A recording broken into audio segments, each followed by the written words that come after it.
Y mire, en Chihuahua fue asesinado Kevin Amalio Hernández Ortega, vocalista del grupo H Norteña, cuando viajaba por carretera. También perdieron la vida a su esposa, lamentablemente dos de sus hijos. Surely you didn't know this. The wife of a renowned singer betrays the most feared Mafia leader. But loyalty comes at a price, and when the cartel's gunmen decide to take revenge, chaos ensues. Before we begin, like and subscribe. It's free. Now let's get started. The tragic event that claimed the life of Kevin Amalio Hernández Ortega, recognized as the lead vocalist of the group H Norteña, along with his wife and children in Parral, Chihuahua recently, has sparked a wave of speculation about the possible motivations behind such a heinous act. One of the theories that has emerged points to the possibility that this terrible incident is the result of a planned revenge by the Sinaloa Cartel. The Sinaloa Cartel, known as one of the most powerful and feared criminal groups in Mexico, has historically been involved in a series of violent conflicts within the country and has been attributed with the responsibility for numerous violent acts in the past. Although the exact reason behind this possible revenge is still unclear, the brutality of the attack suggests an extreme level of violence and a possible intent to send a message through the murder of Hernández Ortega and his family. This tragic incident raises questions about security in the region, and more broadly, about the authorities' ability to contain violence related to organized crime. The kidnapping and subsequent murder of José Domingo Carrera Bermúdez, known as L010 and considered an important leader of the Sinaloa Cartel, marked a significant event in the realm of organized crime. The country was shocked when armed civilians, disguised as guards, stormed in and kidnapped Carrera Bermúdez. His fate was even more heartbreaking, as months later, his lifeless body was found in Ciudad Juárez, showing evident signs of torture. The scene was made even more macabre by the presence of containers holding illicit substances, suggesting a possible connection to the world of drug trafficking and the associated violence. Additionally, a gruesome message was found next to the body, adding an element of terror and intimidation. This act not only represented a severe blow against the Sinaloa Cartel, but also highlighted the inherent brutality and cruelty of the world of organized crime in Mexico. It is relevant to note that the alias L010 was found in Ciudad Juárez, in the same place where the first husband of Maricela Barón Sandoval was executed on the fateful day of the attack against singer Kevin Amalio Hernández Ortega and his family. They were all returning from a horse race, an apparently peaceful event that soon turned into a nightmare. As they traveled along the shortcut road in Parral, Chihuahua, the family suddenly found themselves in the middle of an ambush perpetrated by armed civilians, without warning. These individuals opened fire indiscriminately on the two vehicles in which the family was traveling. The violence unleashed during the attack was shocking, with at least 150 shots reported. This excess of violence resulted in the tragic loss of 4 innocent lives, including Kevin Amalio, his wife Maricela Barón, and their 2 children, aged just 14 and 17 respectively. The impact of this atrocity shocked the community and caused deep pain and distress throughout the country. The magnitude of the attack and the youth of the victims highlight the brutality and lack of scruples of the perpetrators, as well as the urgent need to address the growing violence associated with organized crime in Mexico. The sequence of violence and terror that followed the attack on Kevin Amalio Hernández Ortega's family is deeply unsettling. In addition to the 4 fatalities, the singer's mother-in-law, Micaela Ayen, was injured, miraculously surviving the initial attack. Despite this, Micaela's nightmare did not end in the hospital, as the assailants later attempted to finish her off to eliminate witnesses to the initial attack. The violence intensified when the assailants attacked Micaela's residence in the Santa Rosa community, firing upon the home and a truck parked outside. In the face of these threats, elements of the National Guard were deployed to protect the funeral of the 4 victims. Despite the seriousness of the situation, progress in the investigation of the attack offers a glimmer of hope. Authorities have announced significant progress in identifying the alleged mastermind behind the ambush, which constitutes a crucial step toward justice for the victims and their families. The advancement in the investigation of the attack on Kevin Amalio Hernández Ortega's family offers a glimpse of hope for the affected community. The alleged mastermind has been identified, and a vehicle used by the assailants has been secured. Although much remains to be done, these advances represent a step toward accountability and peace in the region. The case is related to a context of violence linked to organized crime. There are theories suggesting that Kevin's wife, Maricela Baron Sandoval, may have been involved in cartel-related matters, which could have triggered the reprisals. Kevin Amalio Ortega was more than just a musician in the community of Parral, Chihuahua. He was an emblematic figure. His contribution to regional Mexican music as a prominent member of the band H Norteña had made him a respected and admired person in the region.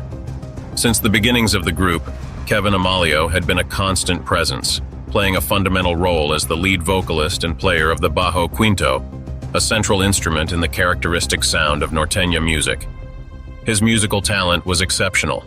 He was not only known for his impressive voice, but also for his skill with instruments like the saxophone, accordion, and of course the bajo quinto. If you are enjoying this video, be sure to subscribe for more similar content and give it a like to support us.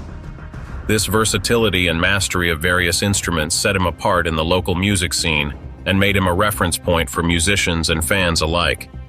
However, Kevin Amalio was not only admired for his musical talent, but also for his friendly character and commitment to his family. He was married to Maricela Sandoval, and together they had 3 children. They lived a quiet and happy life in the north of the country, far from the hustle and bustle of fame, focused on their music and raising their children. The news of his tragic death not only left a void in the musical community of Parral, but also in the hearts of those who knew and appreciated him as a friend, husband, and father. His legacy as a musician and as a person will endure in the memory of those who loved and admired him. Amalio and his band, H Norteña, were about to release a new song titled Si Dios me leva con él. The excitement among the band's followers was palpable, eager to hear the new material from their musical idols. However, the anticipation was overshadowed by speculation and questions about whether the lyrics of the song contained any kind of foreboding or subliminal message related to the tragic death of Amalio and his family. The song, still unreleased, became the subject of scrutiny for many, who meticulously examined each verse in search of possible signs or symbolism that could suggest a premonition of what was to come. The uncertainty and intrigue took hold of the band's followers, who were eager to unravel the hidden mysteries within the lyrics and melody. Meanwhile, at the crime scene, an interdisciplinary team of authorities gathered to investigate the unfortunate event. Experts from the National Guard, military personnel from the Secretary of National Defense, as well as state and municipal security agents, joined forces to meticulously examine every detail and gather evidence that could shed light on what had occurred. The tension in the air was palpable as they worked tirelessly to unravel the enigmas surrounding the tragic scene. Elements from various security forces, including the National Guard, military personnel from the Secretary of National Defense, and state and municipal security agents, congregated in front of the letters of Parral, Chihuahua. There, on a stage marked by tragedy, stood the family's Malibu vehicle, bearing the stark evidence of over 100 bullet impacts. The car, once a symbol of family road trips and joyous memories, now served as a grim reminder of the violence that had shattered lives and dreams in an instant. The contrast between the anticipation for the new song and the devastating reality was overwhelming, creating a palpable tension in the air. As the community eagerly awaited the release of the song, their excitement was abruptly transformed into grief and disbelief. What was meant to be a celebration of artistry and legacy now felt overshadowed by the haunting specter of violence and sudden loss. The music, once a source of joy and connection, seemed muted, its promise of continuing the band's artistic legacy buried beneath the weight of sorrow. The community plunged into a state of shock and bewilderment, confronting the harsh truth of the violence that had claimed innocent lives. Amid this whirlwind of emotions, the uncertainty of what the future held became even more distressing. The air was thick with unanswered questions, each echoing the tragedy that had just unfolded. Residents wandered the streets in a daze, their minds grappling with the incomprehensible reality that a beloved figure and his family were gone. The haunting melody of the unreleased song lingered in the minds of the fans like a shadow cast over their grief. Was there a deeper meaning behind the lyrics? Did they merely represent poetic musings, or could they carry an ominous premonition of the violence that had struck their community? The speculation ran rampant, igniting debates among the band's followers, each discussion a desperate attempt to find meaning in the chaos.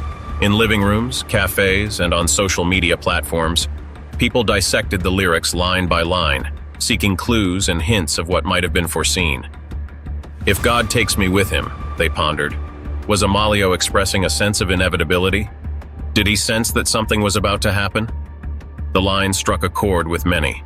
It felt deeply personal, as if Amalio had crafted a message directed at each listener, a poignant reminder of the fragility of life. As the small, close-knit community grappled with the devastating loss of Amalio and his family, a heavy silence fell over the town, broken only by whispered conversations and muffled sobs. Amalio had been more than a neighbor. He was a symbol of joy, a man whose laughter often filled the streets, whose kindness was known by all. Now, in the wake of his sudden departure, the air felt thicker, burdened by an overwhelming grief that no one seemed to know how to express. Friends and neighbors came together, trying to make sense of what had happened.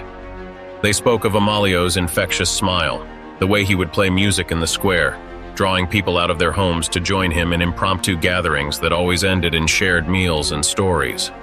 These memories, once a source of comfort and connection, now felt tinged with an unbearable sadness. The laughter that accompanied their retellings often dissolved into tears, the memories too raw to hold onto without pain. In their hearts, they clung to the belief that somehow, through the music Amalio loved so much, they could find a way to keep him and his family alive in spirit. It was in that music, they thought, that they could find solace, a way to remember and honor the ones taken too soon. His favorite songs were played on old radios and shared among friends, as if the melodies could weave together the fragments of their broken hearts. Yet, as the songs filled the air, they also left lingering questions, unresolved and unsettling. There had always been rumors about a particular song that Amalio had played just before his death, an eerie, almost prophetic tune that some said carried a message of doom. No one could say for sure if the song had meant anything, or if it was merely a reflection of life's unpredictability. But its haunting melody now echoed in their minds, a reminder of the fragility of life and the mysteries that sometimes accompany death. As days turned into weeks, the weight of the tragedy grew heavier, pressing down on the community like a storm cloud that wouldn't pass. Gatherings that had once been filled with joy were now somber affairs, with friends and family huddled together, unsure of how to move forward. The unresolved nature of Amalio's passing left a gap in their understanding, deepening the collective sorrow they felt. It wasn't just the loss of a beloved figure that hurt. It was the unknown, the uncertainty, the questions that seemed to have no answers. Meanwhile, authorities worked tirelessly to clarify the facts, determined to bring those responsible to justice. Teams of investigators, police officers, and forensic experts immersed themselves in the case, leaving no stone unturned. They meticulously analyzed every detail from the crime scene, piecing together evidence in hopes of uncovering the truth. Each discovery brought a mix of hope and frustration. The community craved answers, yet the investigation seemed to unfold at a painfully slow pace. As the investigation continued, the haunting lyrics played repeatedly in the minds of those left behind. "You should not feel fear, I will be protecting you," resonated deeply with a community now yearning for reassurance and safety. The song, once a source of excitement and anticipation, transformed into a bittersweet reminder of loss and love. The line, "I'm afraid that someday fate will separate us," struck a nerve, amplifying the pain of separation felt by those mourning Amalio and his family. If you have reached this point and enjoyed this video, don't forget to give it a like, subscribe to our channel, and activate the bell to receive notifications for future videos on YouTube. Also, if you have any questions, feel free to write them in the comments.